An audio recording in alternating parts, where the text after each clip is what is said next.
Vida Pública. Bem-vindos à Vida Pública, realizado pela Fundação Baldino do Amaral, TV Jornal Cruzeiro do Sul e TV Com. Este é um espaço democrático de reflexão e troca de ideias sobre os assuntos que, mesmo sem que se perceba, influenciam a vida de cada pessoa. Nossos projetos de vida, nossas esperanças, tudo aquilo que sonhamos para nós, para a nossa cidade e nosso país, passa pela esfera da vida pública.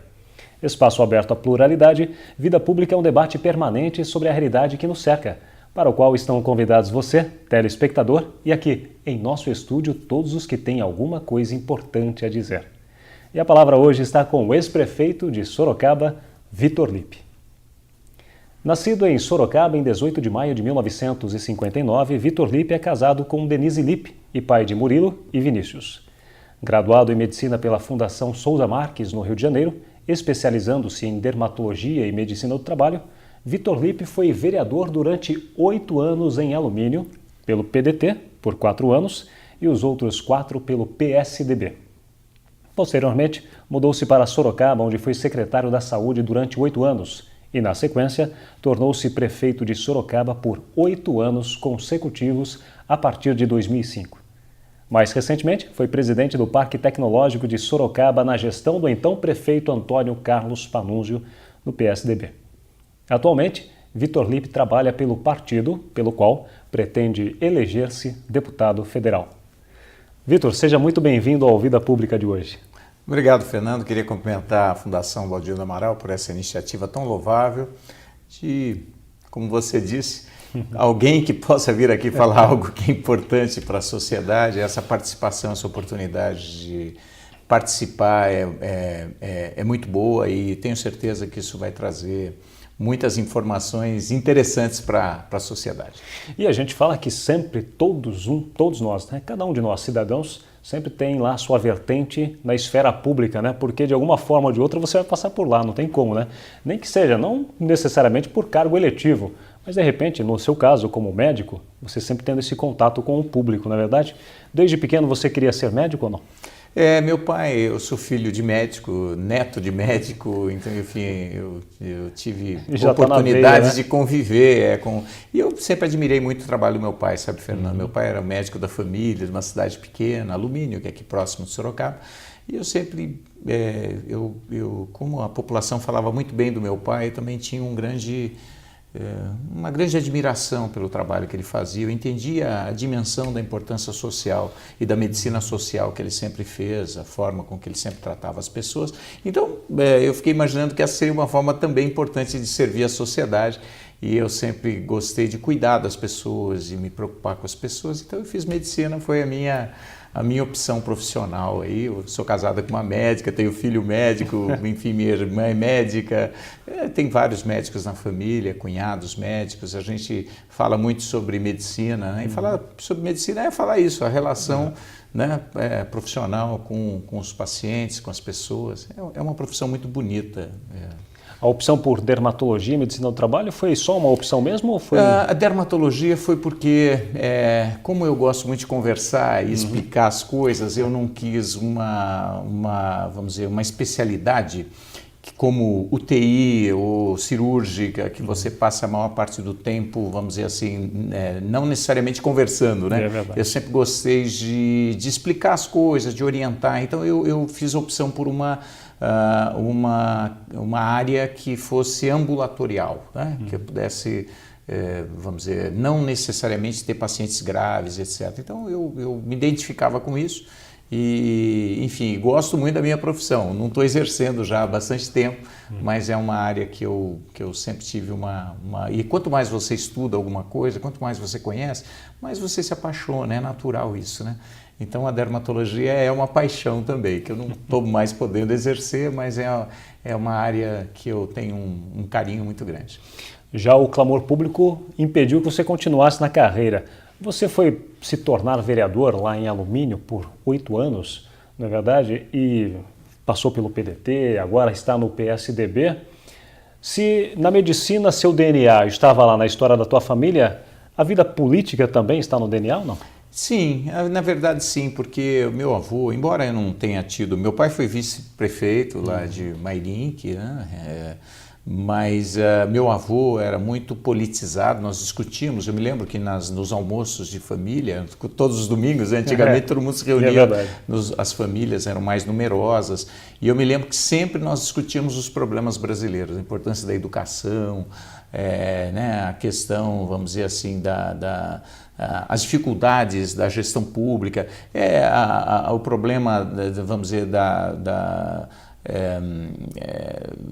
do planejamento familiar, enfim, eu sempre tive temas muito importantes sendo discutidos em família. Eu acho que isso me trouxe sempre uma certa preocupação de participar. Como eu morei numa cidade pequena e a minha mãe era professora de educação moral e cívica, e foi minha professora, inclusive, de educação moral e cívica, diretora, e ela sempre participou das atividades comunitárias, eu participava também. Então, eu tive sempre uma participação muito grande em atividades comunitárias. Isso também talvez tenha me dado essa responsabilidade, né, de participar, enfim, de ter uma vida comunitária mais intensa, né? E ter a mãe como professora não dava nem para fugir da lição de casa. Não, né? E eu tinha que hastear, arrear a bandeira, arrumar os desfiles, organizar os desfiles cívicos, né? Mas eu sempre fiz isso com uma certa sensação de que isso era bom, né? Que isso era algo importante a ser feito. Vitor, com essa experiência toda, com essa vivência também, há um tempo atrás os pais sempre tinham essa responsabilidade com os filhos, né? Esse compromisso, essa preocupação. Hoje parece que mudou, não são todos, é verdade, que bom, né? Mas hoje mudou e parece que muitos pais hoje se ausentam e acabam deixando a responsabilidade para a escola. Quer dizer, mudou-se aí, houve uma inversão desses valores. A sociedade mudou bastante, né, Fernando? Eu acho que talvez nos últimos 30 anos, acho que foi o período que a sociedade mais mudou em todo o período da humanidade, né? Então, enfim, a minha vida já foi um pouco diferente dos meus filhos, mas foi muito diferente da dos meus pais, né? Então houve intensas mudanças e eu acredito que a família sofreu muito com isso, sabe, Fernando? Eu acho que foi muito bom, né? Hoje as mulheres trabalham, mas enfim, hoje a maioria das pessoas moram em grandes cidades, então tudo isso mudou muito a questão, as pessoas passam muito mais tempo fora de casa, a vida é muito mais competitiva, hoje existe vamos dizer assim, um risco maior de violência, né? O problema das drogas, né? Do crime organizado, que não existia à época quando eu era pequeno. Eu acho que as coisas eram mais simples, talvez criar os filhos naquela época fosse mais fácil do que é hoje. Hoje você realmente tem que acompanhar, o risco dos jovens é muito grande, enfim, e isso redobra, vamos dizer assim, a necessidade da gente estar atento e, como você disse, lógico que jogar essa responsabilidade para a escola seria algo que eu não entendo que não é bem assim. A escola tem um papel importante, mas a família é fundamental. Foi difícil ser vereador? Foi.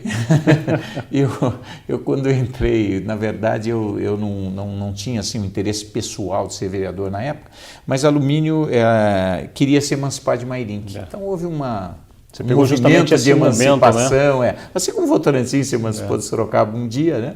Aconteceu semelhante lá em Alumínio. Alumínio pertencia a Mairink. Então houve emancipação, o movimento de emancipação, e as pessoas queriam, obviamente, ter uma representação política.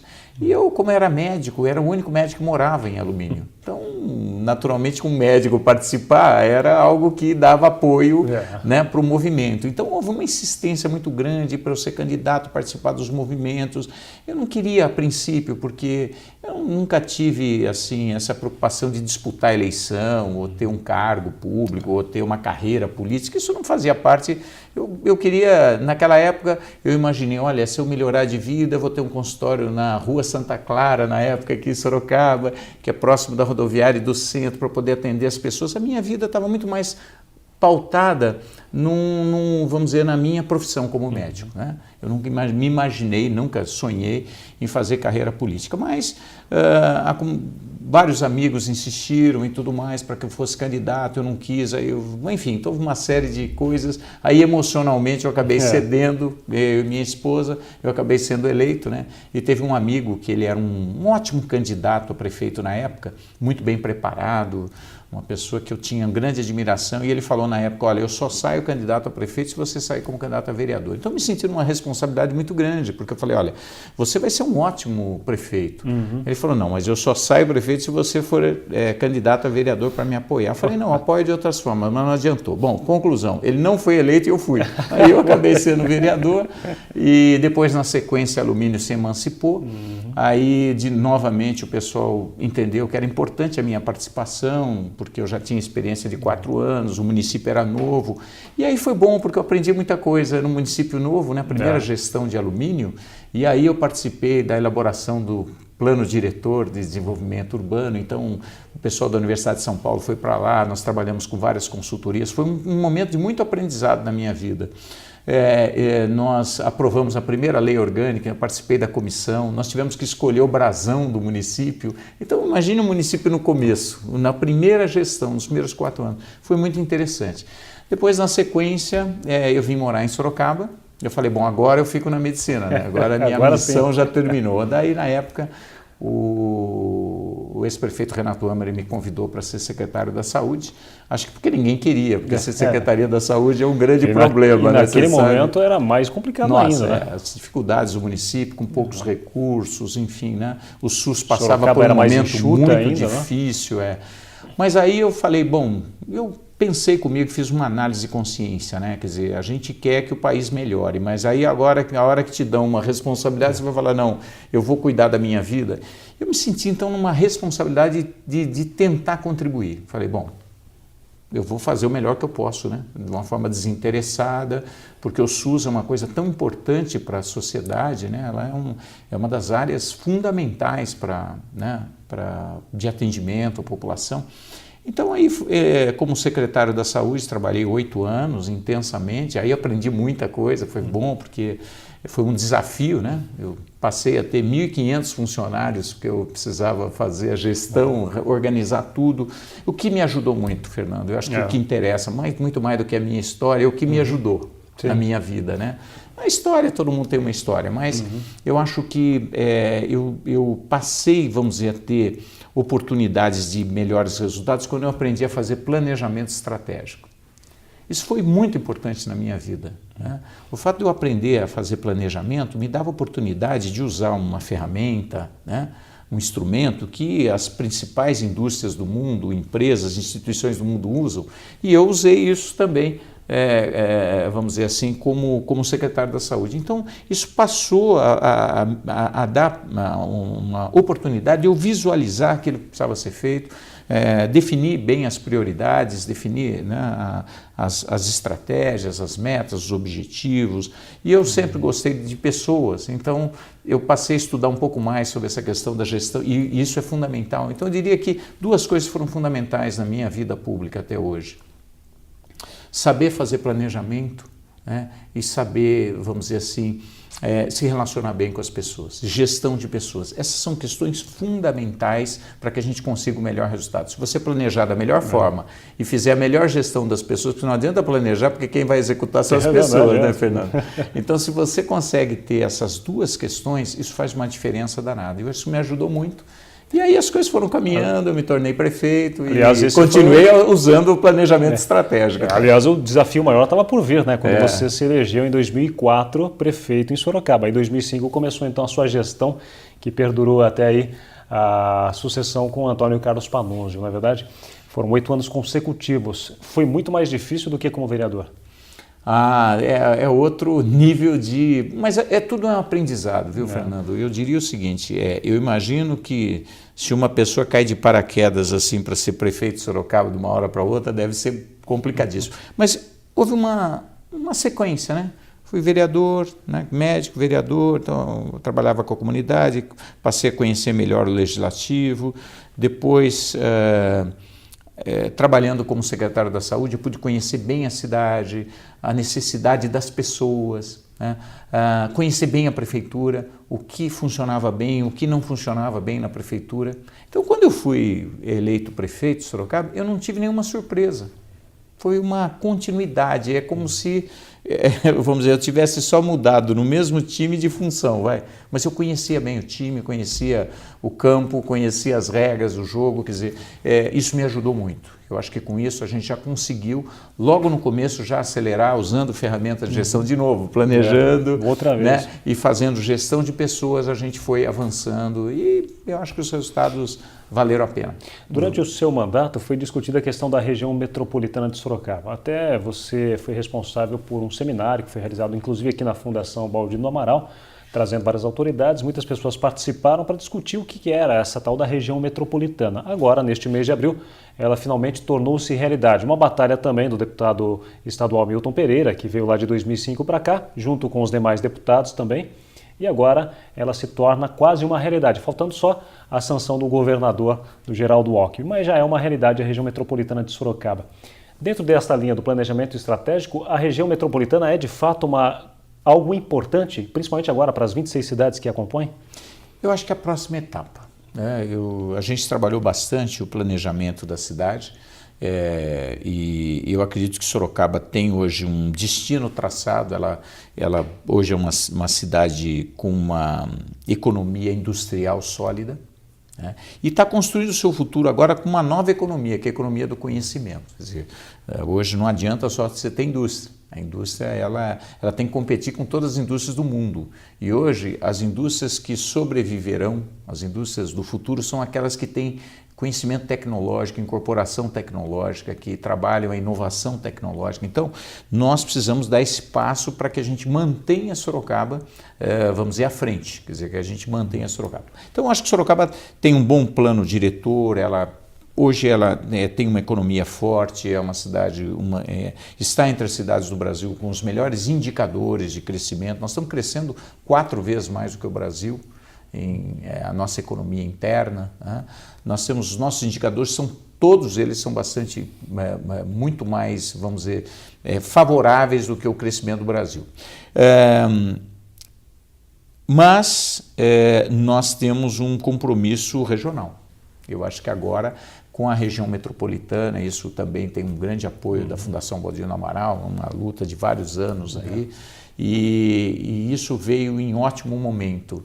Inclusive, nós tínhamos criado o NUPLAN, o Núcleo de Planejamento Estratégico de Sorocaba, e era exatamente uma empresa pública para fazer isso, porque nós achávamos que poderia demorar, nós não tínhamos ainda certeza de quando é que essa região metropolitana iria ser criada. Então, Sorocaba já começou a se estruturar para isso. Agora, com a região metropolitana, o que a gente espera que aconteça? As pessoas falam muito, vem recursos, a habitação, por exemplo, os recursos para financiamento de habitação popular serão maiores, tudo isso é ótimo. Mas eu acho que uma das questões mais importantes é o planejamento integrado, ou seja, você pensar a região como uma grande cidade. Eu, como sou um entusiasta do planejamento, eu vejo isso com muito entusiasmo, porque tudo que é feito com planejamento tem um resultado melhor, a médio e a longo prazo. Às vezes a curto prazo você pode fazer uma série de coisas, mas aquilo que você planejou a médio e a longo prazo, você fez um planejamento que você pensou, você vai aproveitar melhor os recursos que você tem, você vai conseguir indicadores melhores no futuro, você vai ter muito mais sustentabilidade naquilo que você está fazendo. Agora, imagine planejar a região como um todo, que coisa linda, né? Você pegar todas as oportunidades que a região dá, Sorocaba tem as suas oportunidades, mas quantas oportunidades existem na região como um todo? Né? Em questões econômicas, questões ambientais, questões de soluções integradas, sistema viário, a questão da implantação de indústrias, a questão do turismo. Nós temos a oportunidade, e eu quero muito que a região metropolitana tenha a preocupação maior de planejar. Porque esse planejamento é que vai criar projetos viáveis, projetos que deem grande impacto para o desenvolvimento de todas as cidades. Por quê? Porque melhor do que uma cidade desenvolvida, uma região desenvolvida. Uma região forte é muito mais forte do que uma cidade forte. Todos ganham com isso. Isso equilibra, harmoniza mais, cria maiores oportunidades, né? Isso cria um capital capital, vamos dizer assim, de desenvolvimento muito maior. Então eu estou muito feliz, né, com essa conquista política, né, que vai permitir com que daqui para frente as coisas caminhem de uma forma mais planejada, mais integrada. Eu acho que vai ser muito bom.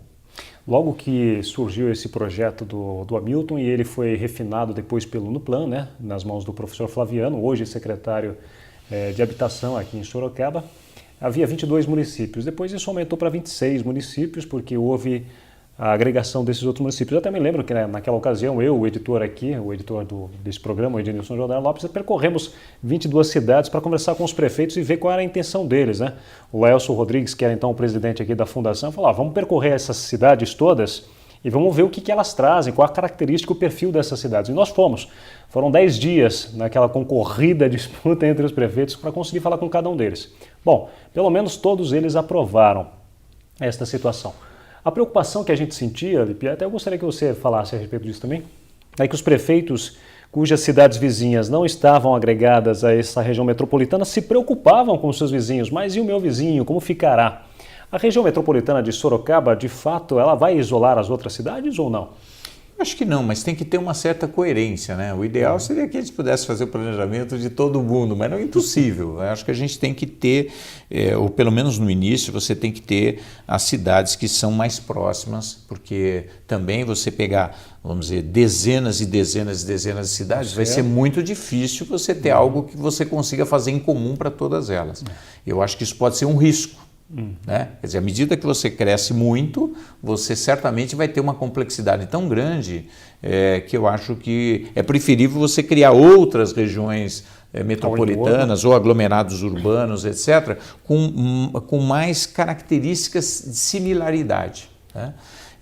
Então eu acho que está de bom tamanho isso, 22, 26 municípios, acho que vai ser uma experiência forte, até porque isso aí vai dar impacto a médio e a longo prazo. O importante é que isso comece e que todo mundo tenha consciência de que um planejamento vai permitir um desenvolvimento mais harmônico de toda a nossa região. Eu gostaria que você explicasse agora, nesses 5 minutos ainda que nos restam, falasses para o telespectador a respeito do Parque Tecnológico, o que ele é e como que foi esse progresso. Hoje você já tem a presença de faculdades e até de indústrias naquela localidade. É uma pena que só tem 5 minutos, porque esse assunto é apaixonante, ele é um cenário de futuro muito forte, né? E a gente não vê a hora de chegar ao futuro, né? Mas a gente não pode ficar esperando o futuro só não, nem só torcer, né? Tem que ser Você proativo, precisa construir o futuro. E eu não tenho nenhuma dúvida que essa é uma construção de futuro muito forte para Sorocaba, muito necessária. É uma questão de sobrevivência das indústrias hoje, é a inovação tecnológica. Então, o parque e aquele planejamento que nós contamos, que por sinal eu aprendi a fazer planejamento com o Panuzio, ele também faz planejamento, eu participei do planejamento agora do governo do Panuzio, ele também tem várias ações estruturantes para a cidade, isso ajuda muito. Não acontece na hora, mas existe um plano traçado estratégico muito importante. E uma das questões que nos apontavam na área de desenvolvimento econômico é que nós precisamos montar um sistema de inovação na cidade. Porque nós vemos que hoje os países mais fortes do mundo e as cidades mais fortes do mundo são aquelas que têm inovação tecnológica. A economia mais forte do mundo hoje é a economia do conhecimento, aquela que está voltada para o conhecimento científico, tecnológico, é aquela que inova. É ela que consegue garantir que os produtos consigam estar no mercado. Então não temos como fugir disso. E o país, o Brasil, tem tradicionalmente uma indústria montadora. Nós montamos muito bem, parabéns, mas só montar não vai garantir. Nós precisamos também inovar, nós precisamos fazer as duas coisas bem. Então é uma corrida muito forte, existe hoje estímulo do governo federal, do governo estadual, mas Sorocaba saiu na frente. Que eu me recordo, nos últimos anos, eu acho que o município de Sorocaba, a prefeitura de Sorocaba, foi a prefeitura que mais investiu nos últimos 4 anos no Brasil num sistema de inovação. E o nosso sistema de inovação da cidade, vamos dizer, a sua peça mais importante é o Parque Tecnológico. Nós criamos um marco legal, uma legislação, mas nós criamos um parque tecnológico diferenciado. Fomos conhecer parques tecnológicos do mundo inteiro, do Brasil, trabalhamos com uma consultoria durante quase 5 anos da Universidade de São Paulo, discutimos isso com a Fiesp, com as empresas, com as universidades. E o que é o Parque Tecnológico, portanto?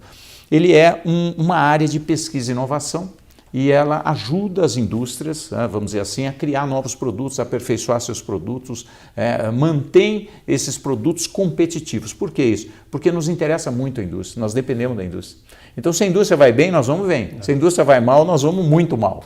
Então, nós precisamos, é uma forma do país ajudar as nossas indústrias, porque a indústria gera emprego, ela traz os recursos que nós precisamos de arrecadação para manter a melhor cidade que nós precisamos ter.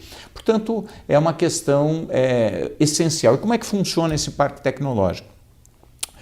Onde é que estão a maioria dos pesquisadores? Porque quem faz pesquisa é pesquisador, estão nas universidades. Então o Parque Tecnológico está atraindo as universidades, os pesquisadores das universidades e também o laboratório das empresas. As pessoas fazem pesquisas nas empresas para eles trabalharem juntos. Em vez do pesquisador da universidade fazer apenas, vamos dizer, pesquisa acadêmica, que tem finalidade científica, ele está fazendo uma pesquisa que tem finalidade tecnológica, ou seja, transformar o conhecimento em riqueza. Transformar esse conhecimento agregando valor de novos produtos, porque é isso que vai gerar novos empregos. Com isso, nós pretendemos aqui em Sorocaba, nós estamos criando um dos maiores parques tecnológicos, um dos maiores centros de pesquisa e inovação do Brasil.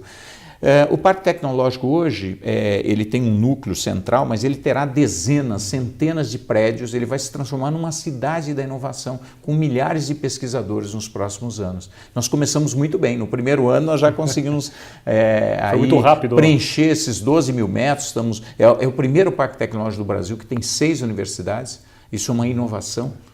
Porque normalmente o Parque Tecnológico está ligado a uma só universidade, ou nenhuma. Nós já começamos com 6, agora vem a Politécnica com a Scania.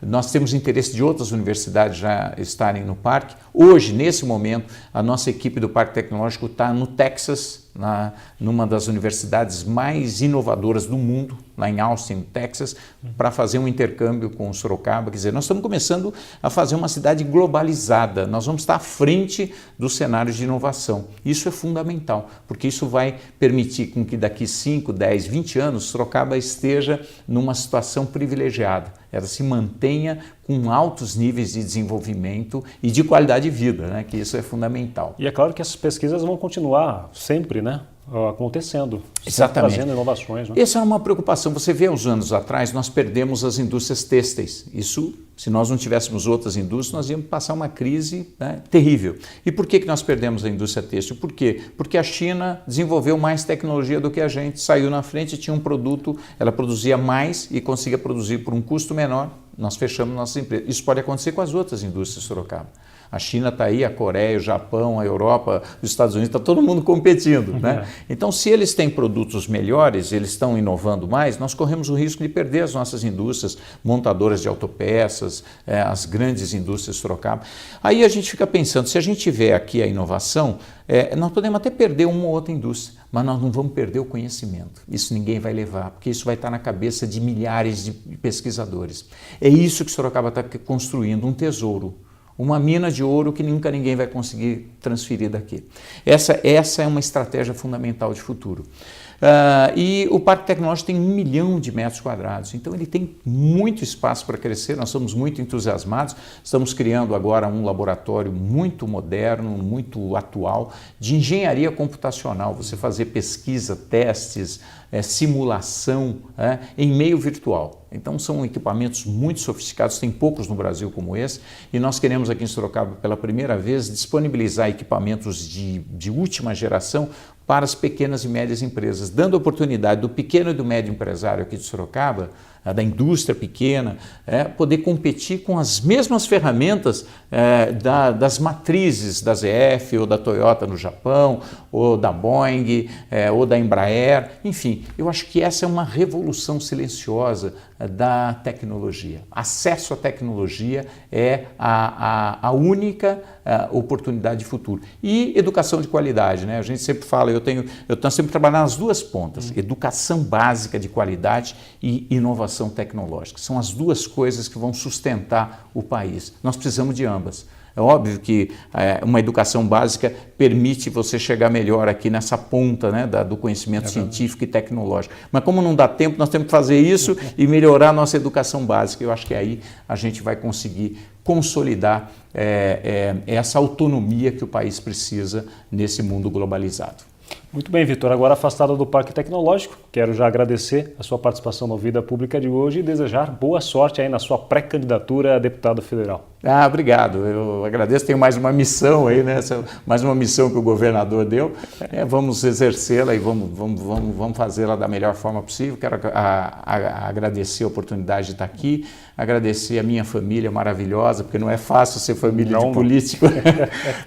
Só quem sabe, né? Passar por eleição, passar por problemas muitas vezes que você tem de adversários políticos, as intrigas, não é fácil. Mas vale a pena. Eu acho que só através da política, da boa política, que a gente constrói um país mais justo e melhor. Parabéns e boa sorte.